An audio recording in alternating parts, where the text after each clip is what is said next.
Et cette volonté-là que le chef de l'État a eue, volonté en effet qui était la première ministre, il y a que dessoucher bana mboka otolona na bipai. Liboso ko tombola salaire ya population pe ya fonctionnaire o babenga SMIC. Premier ministre, son excellence Achabino Poa. Au monika la idée o bazui o jeune. Pachelo wana. Pour biso to la confiance to na ba jeune, pour bi makantion pesa ba jeune ça va vite. Congo promo de faté. Bolanda Congo promo pour ezolo la vérité. Avec Congo promo, it's not the same. C'est pas pareil. Check. Félicitations pour la promotion, c'est la pour l'artiste. Que Dieu te bénisse. À connaît pas demander, il n'y a rien en face. Suivez Congo Promo TV avec le PDG Raph Ngindu. Nanenga mabete Congo Promo Raph Ngindu. Boga, en tout cas, félicitations, merci si tu es où, mais là. Raph Ngindu, le présentateur de la force créative Congo Promo. Boroto, c'est la force militaire de Congo Promo. Et faites comme moi, allez voir Congo Promo, tv5.com. Donc au nom de Jésus-Christ, nous bénissons le Congo Promo. Avec Raph Ngindu, Congo Promo ne tombera jamais. Nicolo Congo Promo ndé. Ouais, balobi Raph Ngindu. Congo Promo toujours, grande puissance. Come on. Congo Promo qui t'orcose net in un film. Congo Promo, babunda nanango. Raph Ngindu. Congo Promo. What a plus, what a des boss là. Congo Promo deux fois avec les boss Raph Ngindu. Il offre les jeunes leaders de la guerre. Artiste na yo. Congo Promo pour la promotion de toute la culture congolaise qui tape.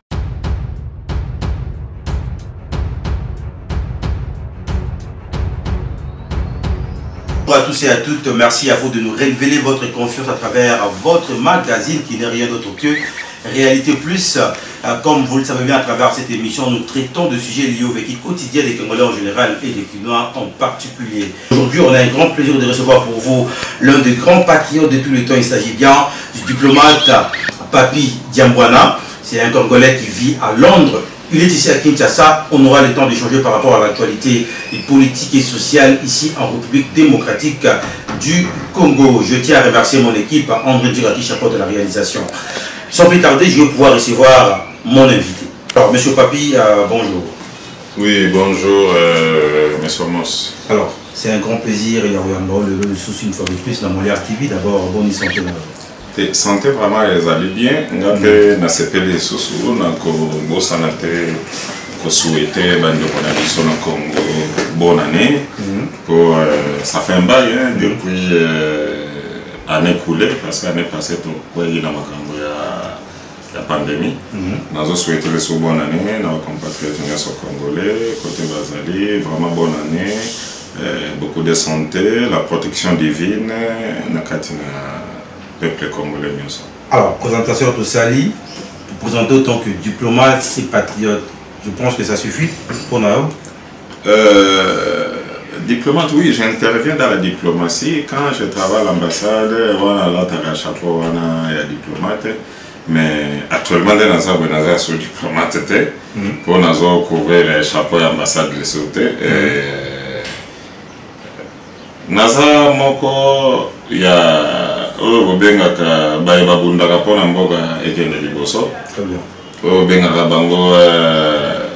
patriote. Je suis patriote, investisseur, coordonnateur, mingi na coordonnaka initiateur. Il y a un mouvement qui est tout pour la jeunesse pour tous, Tolova Congo. L'initiation est belle, lutte contre les antivaleurs,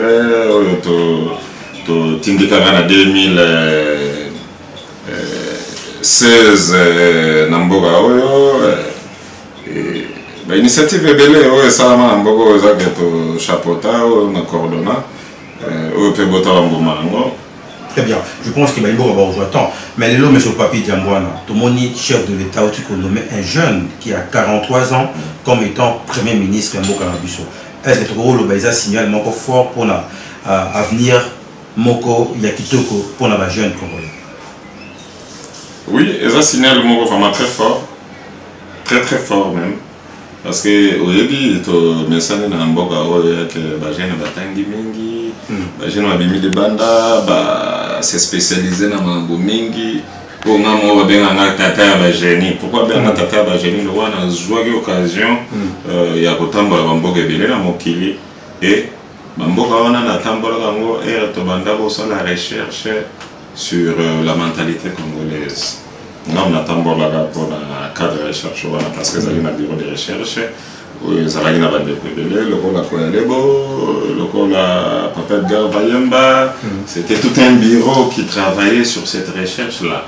Parce que moi, c'est un outil, Mikila Poto, en Angleterre, c'est la recherche, il y a eu des quinoiseries, quand il y a un dictionnaire. Il fallait tout court, il y a eu la quinoiserie dans les années.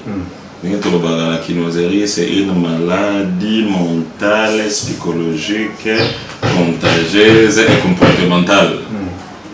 La quinoiserie, c'est une maladie, ce n'est pas un avantage. Comme pour les maladies, et dans le cadre de la recherche, on a comprendre découvrir que vivre les Congolais partout dans le monde, c'est spécialisé. Les jeunes, c'est des génies.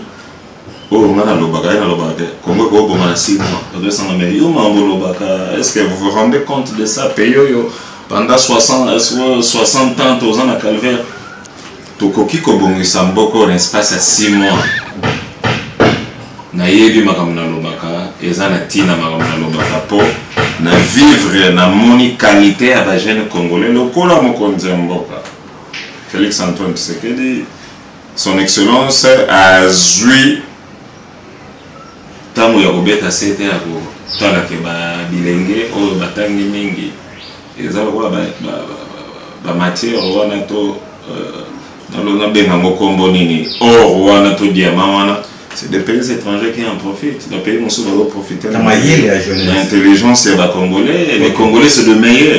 Vous excusez, c'est le meilleur. On a meilleur dans mon kiwi. Parce qu'on va meilleur, on va rendre les pays les meilleurs. Les pays n'ont pas s'accroupir dans la galère. Donc, chef de l'État, il y a bien pour récupérer les génies pour travailler là-bas. Pour récupérer nos génies, pour déjà à la tête. Parce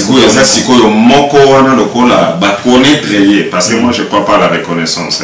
Quand vous reconnaissez quelque chose, c'est là que vous faillez. Parce que la reconnaissance, c'est ça, il n'y aura qui ne reconnaître. Mais ce que le président de la République a fait, a reconnu la qualité de la jeunesse. A connu. Donc, il y a la connaissance que la jeune est la matière. Donc, il y a une excellence, monsieur le Premier ministre, il faut connaître que Nazalinga mon côté, Tozalaka Ebele. Les abondes de pays à Minen et Téléma. Mboka l'Iran et Téléma n'attend mon qui est. Mboka la Chine, et biso indépendance Chine, bazar en captivité. Bazar au lieu le roi d'un village. Pendant le roi d'un village, mais regarde l'espace. L'espace, il y a 30 ans, Chine, alors on lit 65% de population de pauvreté. C'est la volonté. Et cette volonté-là que le chef de l'État a eu, volonté, en effet, qui t'a dit la première ministre, il y a que dessoucher, Banamboka, Otolona, Nabipai, Kili, pour pas où tu fonces. Donc, dès qu'il n'y a pas à aller à la diaspora, c'est pas que l'Europe. Bamsou na Brazza, Bamsou na Angola, Bamsou na place boé, qu'on soit vraiment force on est à dessoucher bambuma to côté na mabele ya bato, to zongi sango na ba chez moi, to lo na mona mboka na biso pour et le c'est important, ba jeune bele ba na esprit ba vieux. Cause à la vieux ça m'embête, mais cause à la vieux c'est ancien. Cause à l'ancien, cela veut dire c'est la sagesse. Il faut avoir l'esprit de la créativité aussi. Ah, la créativité, c'est la juvénile, ça c'est la jeunesse maintenant. Et l'ancien est là d'expliquer aux jeunes que ma belle est à la maille, beauté le kiloté. Mais jeune à Bolobake, ma belle le go est à la maille, bino boandauti kango mais biso to chango bilanga. Ok. Hein? Donc la créativité de la jeunesse, de la nouvelle technologie, c'est ça qu'on a besoin et on félicite, on souhaite beaucoup de chance au Premier ministre. Kaka point moko, il y a des gens qui dessouché tant que jeune, il y a des gens qui dessouché les jeunes qui sont plantés bango. On habite kaka moko tout le monde au Congo. Tout le monde au Congo. Mais tout le monde chef de l'État, Ningote Kuluba, Zamoro et Bino diaspora. Si vous Bino, tant que la diaspora d'une manière générale, ils sont là où il y a France, où il y a Belgique, il y a Londres, il y a Kenya, il y a Fidji. Bonjour, ça veut dire qu'on a soutenir Vivian, où il y a chef de l'État, Félix Antoine Tshisekedi, pour que lobby, tout le monde qui est rapide, on peut essayer, exemple, on va payer nos chouchous. Bon, tous en nos francs, parce que la logique, je parle les choses, je parle la réalité. Je parle la réalité vécue. D'ailleurs, toi, la réalité plus, il faut signaler, pour que je parle des choses superficielles, selon le monde où existe la terre. Au départ, les Congos doivent s'arranger à Kobongi, sa situation, il y a des diplomates. La représentation du Congo à l'extérieur du pays. Ce qui l'ambassade est très hyper organisé. C'est les ambassades qui ont cette dans mon bazar à devoir il y a organiser et à répertorier tous les génies qui sont à l'extérieur du pays pour l'ambassade des partout. De pair, pourquoi on a de pair que Bozofinga n'était à Bazofinga sur la diaspora makasi et la diaspora kala potote na bande Angola à Brazzaville.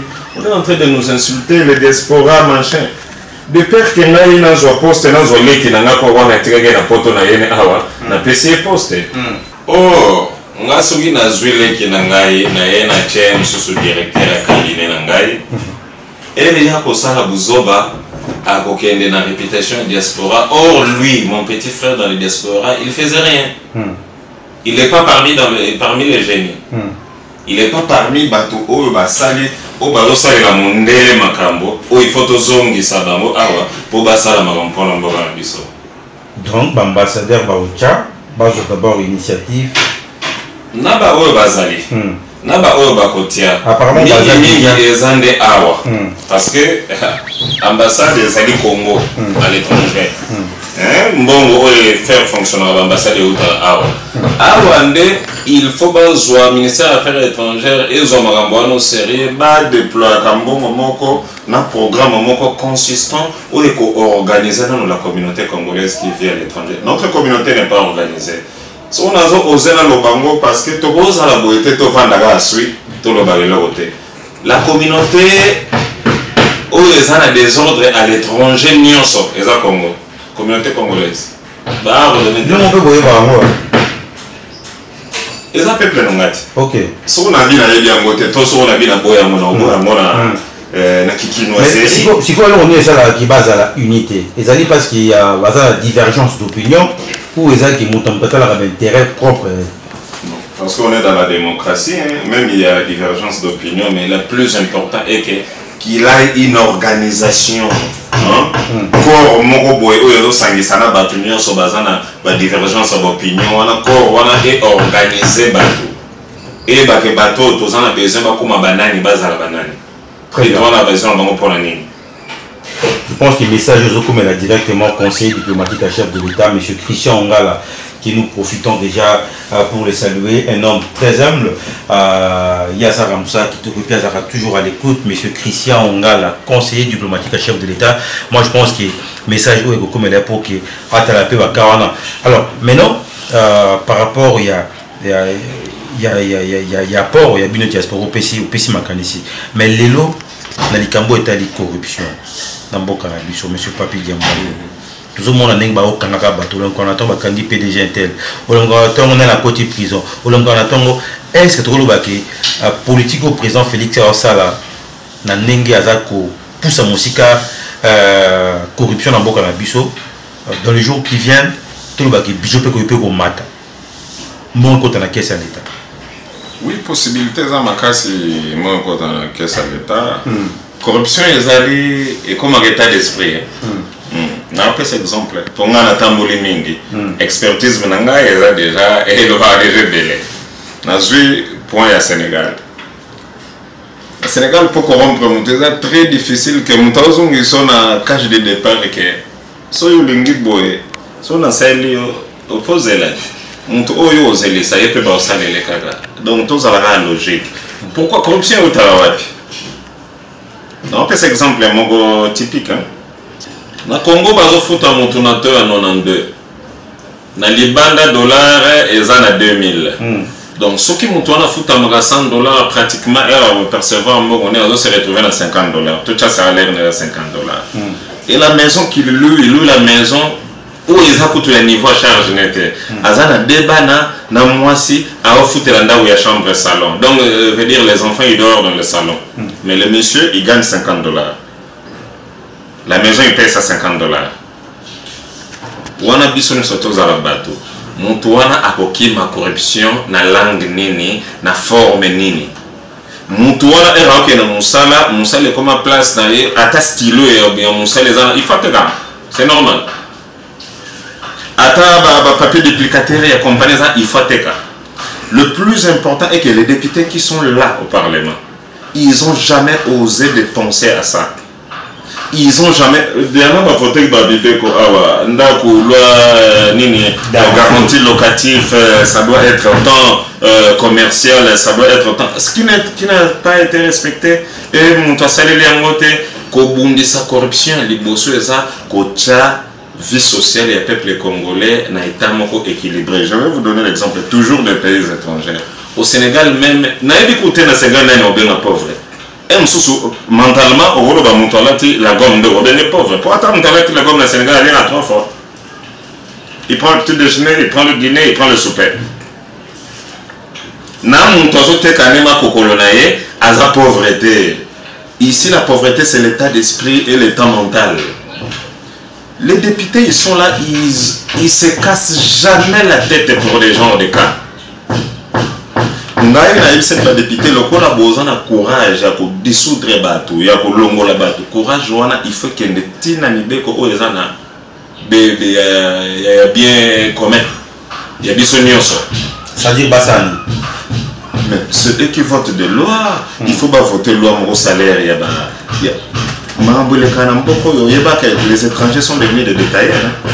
Même des petits commerces, les Congolais, ils ont du mal à faire de petits commerces. Parce que les Chinois qui prétendaient ramener les conteneurs, vendre en gros, que les Congolais achètent pour ouvrir un magasin, c'est les Chinois maintenant qui a son magasin. Congolais, c'est le Camerounais qui a son magasin, c'est le Sénégalais qui a son magasin.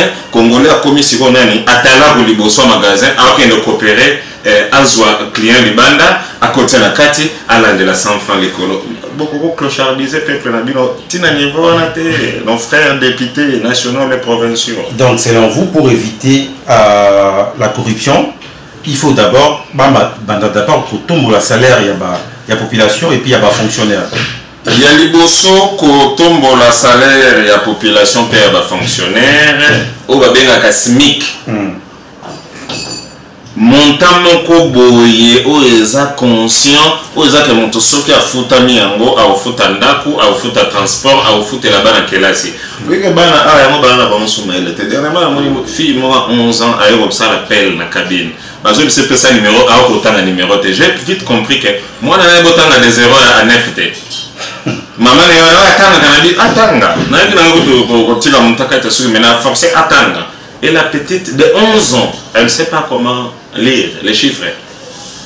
Or, biso na ba âge à 5 ans déjà biloko wana ezaki déjà décanté alphabétique, décanté tout ça permet déjà on lisait les abbés faut tabac on a tout oui parce que ils a faute à système oh ils alaka et puis bien que ben fort là aux afou mais si vos parents en na mbongo aux arabes il est venu avant ici c'est trop cher dans ce pays gratuité maintenant enseignement hein gratuité maintenant enseignement tozo bunda na vraiment vanda tozo bunda ne vanda et vanda pe qualité éducation il faut changer je retourne encore sur l'audition il y a directeur il y a Standard Bank il y a 4 ans 5 ans passés Bazo évalué apport il y a Afrique la mondialisation parce que depuis 2000 l'économie mondiale a bougé en Afrique parce qu'en Europe il y a pas encore mon toté il était vasate mon sur la TV mon toté il est mon tuka sigarate mon sur la mutuka yango mwi basali mituka kote kufa na mon ki po nini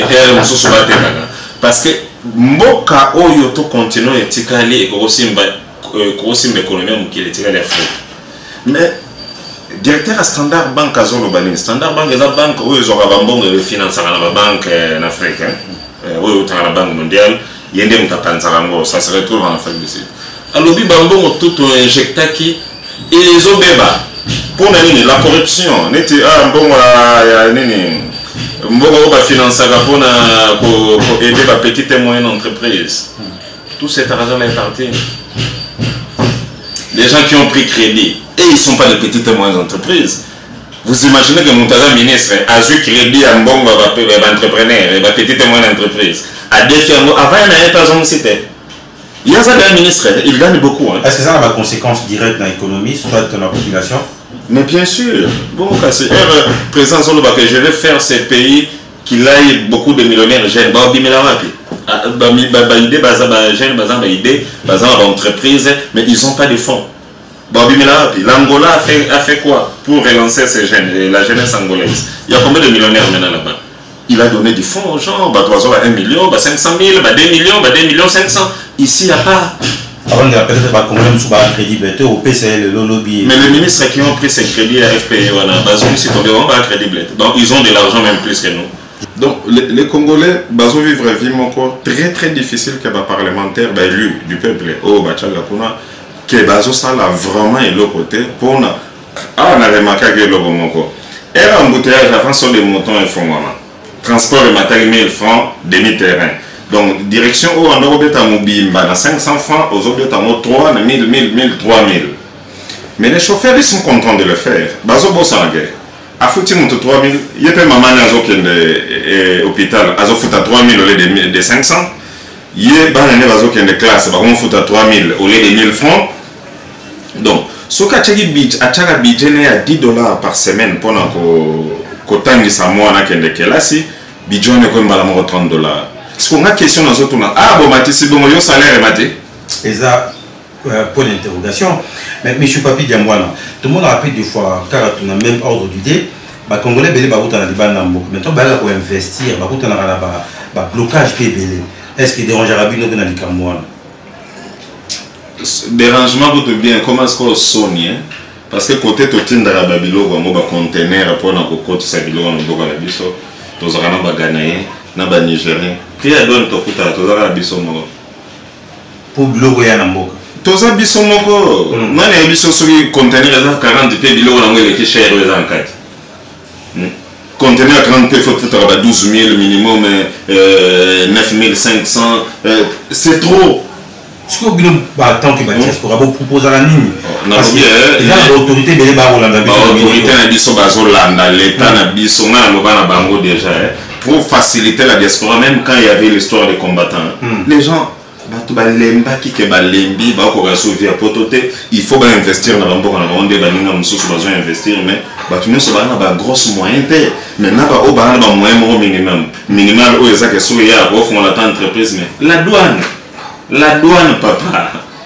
Il faut dans la douane cher pour les capables surtout. Donc, vous va réduire d'abord le montant pour foutre avant pour faciliter nos blocs. Tout ça, on a un souci de bon, si on a un souci de la banque, on a un bateau bazar, on a un poste, on a un bateau bazar, on a un investisseur, on a un politicien. Ce qui sont Congo, ils associés à mon côté, ils associés à l'explorateur, ils associés à un montant à la carte à Congo, à un montant de bande, na yo aux postes. Yo un avant comme dirigeant Bogozari, population. Vous avez été étudiante, vous avez des diaspora. Ce qui pensa est associé à biso ba Congolais nyonso, ezagote logo tege biso tolo bananyo yo, bananyo ba songolo mpakala. Et les autorités et les gens qui n'ont pas de moyens, les lots peuvent monter à ça à Macambonais, battre au manque de Chine, au manque de Dubaï. Parce que dorénavant, à l'heure de Sabato, bateau, bateau, Ndé ça va Chine les poton qui toko bateau du matin. Ndé ça va Dubaï les poton qui toko. Émirats les poton qui toko bateau du matin. Les lots nos frères ils partent à Dubaï, ils partent en Chine. Tout va ta sonnette. Bilo monsieur Zabo que nagolo ba on a TV comment ça la moi bien té parce que conscience ya bon samboko il faut la morale morbiso tout aux anango il faut la morale mo montenir soit anango ndenge na zolo ba pona to bunda na corruption na mboko il faut ba élu du peuple ba ça mosala ba en tant que ba élu ba za kuna te po ba za ba mention non, il va y autant, créer l'émotion pour balancer, qu'on a un jambon dans le cadre là-bas. On n'a pas besoin de ça. Bambon, il y a 500 le pain au sang, on a 24. Vous avez 500 parcelles, vous avez que 4 enfants. Vous voulez devenir qui? Donc, tout le basso qui est social, il y aura toujours des problèmes. Parce qu'il y a un système social et puis conditions de vie à la population. Non, je vais quand un pays a un projet, ou un projet d'État, éducation d'État, bilo kwa na so et bazaka mingi na non formel pour so awa ba to ba bi ba éducation d'État do sa religion na nini ba to lo baka mo il y a formel et informel. Formel c'est qui est de l'UNESCO nous avait imposé celui de niveau éducation so ba bi formel celui de l'UNESCO qui est imposé. So babi informel suit de l'aide au bandéronabi sur la vie à INPP et d'autres organisations où ils ont pour la formation de jeunes et même les non formels mais un pays le monde est développé par rapport au non formel pas à informel ou formel non formel ça veut dire quoi non formel est ça makanisito mayele oyo soki para liboso na besoin oyo binomo na besoin au sein bato mosusu parce que er tozo former ba médecin ya ba maladie oyo biso toza ngo te er wa tozo former ba pays oyo ba obela maladie wana er tozo former ba agronome ya ba culture oyo biso tolona kala te er wa tozo former ba pays oyo balona la culture wana ba ingénieur agronome. Donc, surtout, d'abord, le programme non formel, c'est s'occuper de vos propres besoins, ni qui demande le peuple. Okay. C'est ça le programme non formel. Et l'okonini, biso toza nos besoins. Chez nous, les gens ont quelle maladie? Bazan rhumatisme, bazan maladie estomac, bazan maladie paludisme, bazan typhoïde. Les spécialistes sont formés d'abord dans la maladie. Ebola, la maladie, le reste viendra, c'est dans le deuxième position. Tous on a besoin d'éducation non formelle, programme d'État non formel. Même les institutions doivent devenir non formelles. Mais tout le monde par rapport à tout le monde a dit déjà un phénomène de phénomène combattant de votre Lélo, moi, je suis en situation pendant le président Félix Azarana. Est-ce que le phénomène combattant la poto, maintenant c'est fini? Tout le monde a repensé aux zones en Amboka et puis au compte. Parce que d'ailleurs, président Félix a serré que la diaspora est belée à zone. Donc, le phénomène combattant est ici. Maintenant, visuel à développer. Oui, la diaspora est mais doit inquiéter. Aya, ma bonne makolo. Souvent, ma bonne makolo. Nos frères qui sont ici, ils ont la capacité d'embaucher, il y a qu'à connaître la qualité on va poste parce que vous savez ce qui se passe au Congo. Les postes maintenant c'est familial, c'est clanique, c'est tribal. Les postes c'est du favorisme tribal qui existe dans les postes. C'est des clubs, comment il y a des clubs. Sous capacité non, la capacité on regarde plus surtout la qualité c'est des idiots sont bien contrôlés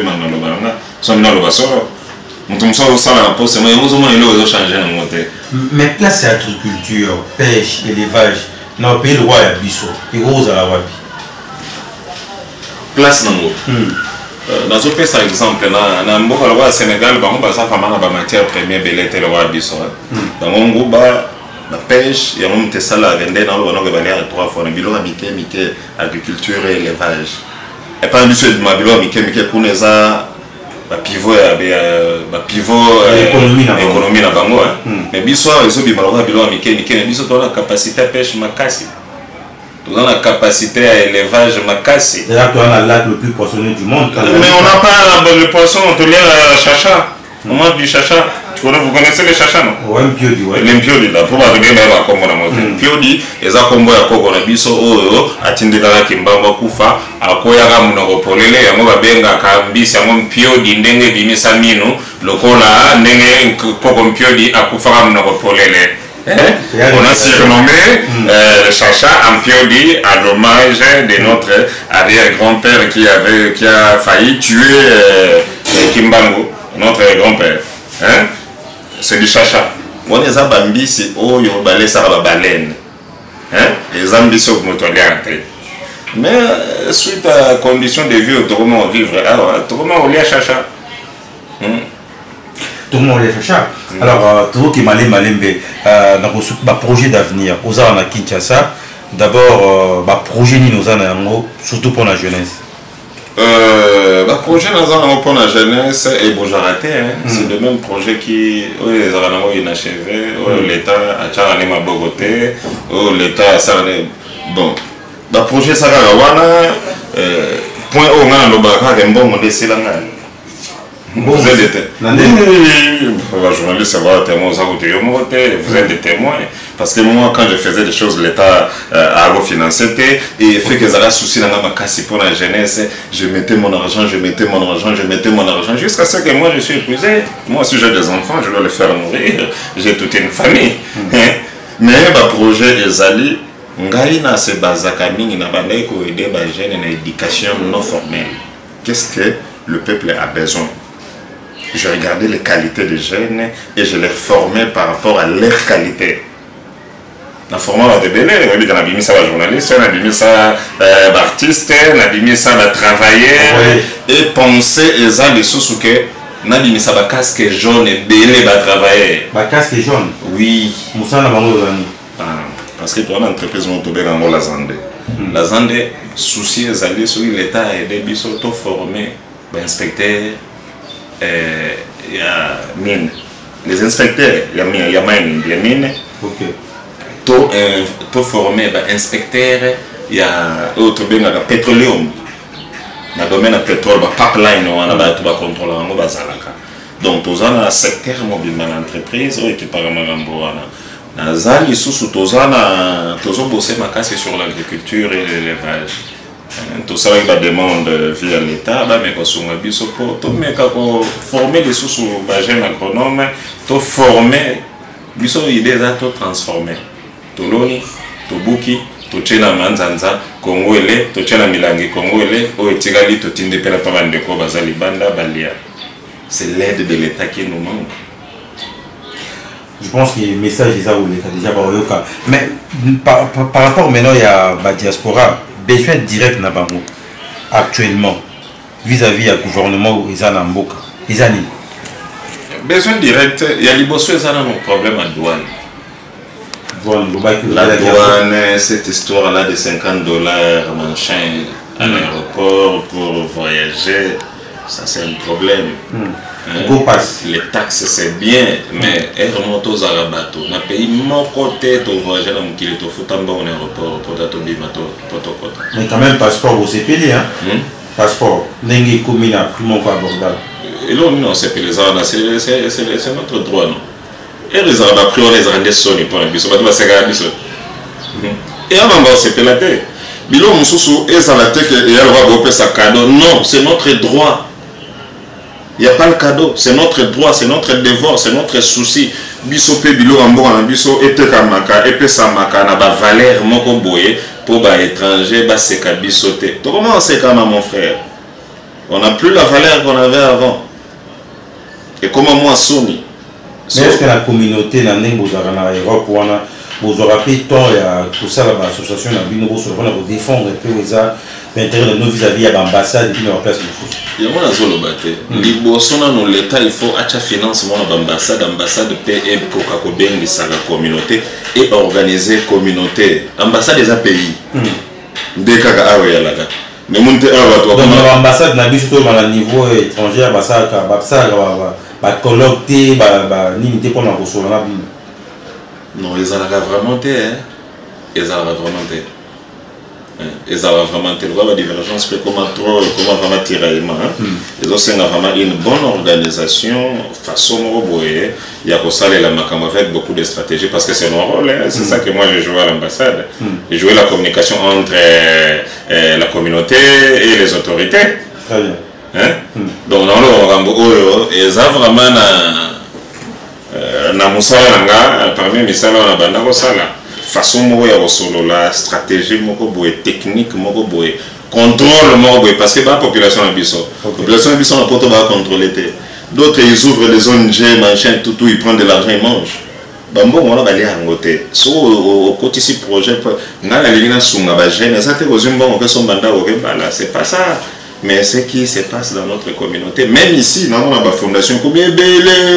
Nous avons une fondation, nous avons une ONG. Et comme nous avons un business, alors, l'autorité, parce que comme on si vous avez un mot, tant que Congolais, tant que patriote, tant que Moutou Paza Makanisia Malamo, par rapport à Magamoto le bélier, Yogo Senganini, pour que dans les jours à venir, tout le monde a payé des changements et ça m'appelle dans le secteur ébélé. Bon, tant qu'un Congolais, surtout que vous avez un gouvernement à Sikébou. Tant que un traditionnaliste, parce que je suis un traditionnaliste aussi, je défends la tradition, la culture Congo. Il y a des bosses là, on a aussi les esprits mangent. Mais les mots mais ce que ça, les membres vivants, c'est la terre. La terre à Kinshasa ne mange pas. À cause des sachets. Il y a trop des ordures dehors, il y a trop de sachets. Donc, il y a tout le temps dans la classe que la terre est perméable. Parce que le bête à 40% ma écoute à Nasa Mabele avant canal et même au canalisera. C'est que 40% ma écoute à Nasa Mabele au côté de sauté. Il y a un moment où attend vous les bêtes ma ezotonda. Attends moi batera sésama ezotonda. Tous ça derrière la crise à canal. Et nazo senga le gouvernement ezobima. Tout ça vraiment le ministre ou le Mobani, surtout dans le ministère local habitat, environnement et habitat, environnement et affaires foncières. Avant côté la mabélé likolo batongarana nous nassé après côté qui mabélé likolo. Mabélé est comme l'État en connivence na ba autochtone. Mabélé ceux qui ba autochtone ou autobeng banfou ba yokani gana l'État ba céder à nous comme la population.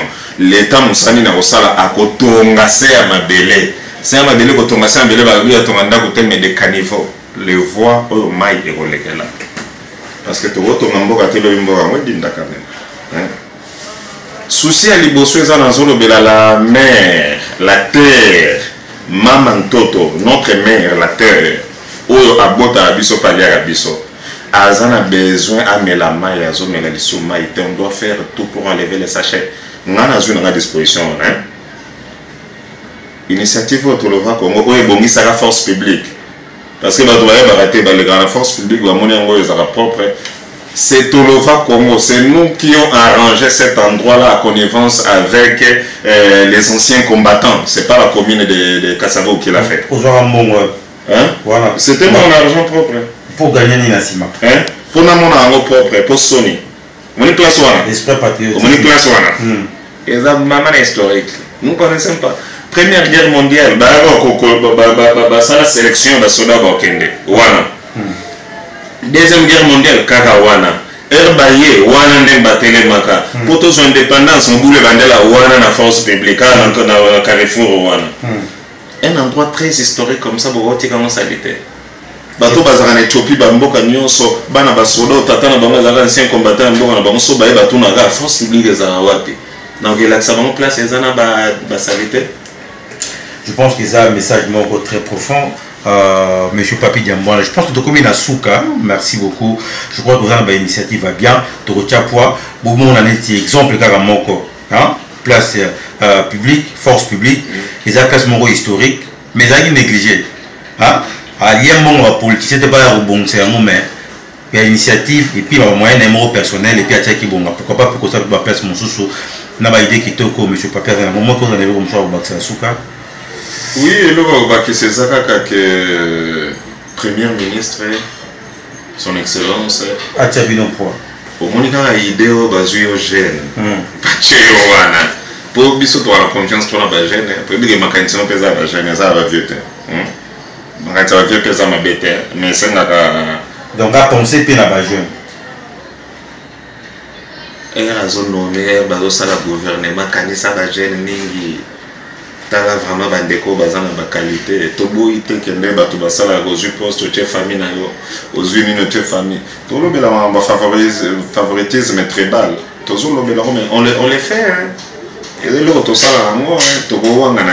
on le fait, mais tout ça l'effort, tout ça les mini na Congo, tout ça solution te, mboka peso bongate, tout ça l'effort on a nous, tout favoriser Congo, rien que le Congo. Il y a un moment où Mandela ça a un projet à 100, 200 ans, 500 ans, parce qu'il croit à l'incarnation, il dit que era beaucoup, era beaucoup de malisoso, à mon ami Sala, oh ya sali, n'est pas de connaître pas faire pousser en avant. Très bien, merci beaucoup. On est arrivé à la fin de cette émission. Merci à vous tous qui nous avez suivis. Donc, on a profité pour remercier Bandego tout ya Poto, les États-Unis, France, Belgique, où vous les matins au la biso, Kalamingité. Donc, merci beaucoup Nabino. Donc, tout profiter pour passer un numéro. Il y a M. Papi Diamboana parce que Azana a idée à bien, l'initiative a quitté. Moi, je pense que le gouvernement, l'État, l'autorité, pourquoi pas peut battre poids. Numéro on est allé 085 066 188 3 Nasuka, donc plus 243 85 066 18 83. Ce Bobengi beaucoup joyeux, M. Papi Diamboana, un grand patriote, un Congolais qui a de bonnes initiatives. Merci beaucoup à PDG Paul Lokendo, PDG Paul Lokendo de PC Bamote Délé, et puis M. Christian Ongala, conseiller du chef sur le plan diplomatique. Merci beaucoup na André Ndje quand on a téléqué ma fou mazaki na caméra. Patricia Tati Osakam, Patricia Tati Osakam, ma soeur Vandisi Masolo na ndenga mukete na kata Kinshasa.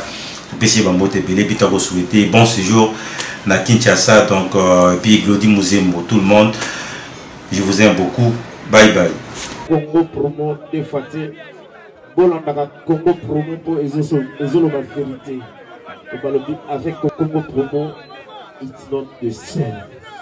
C'est pas pareil. Check.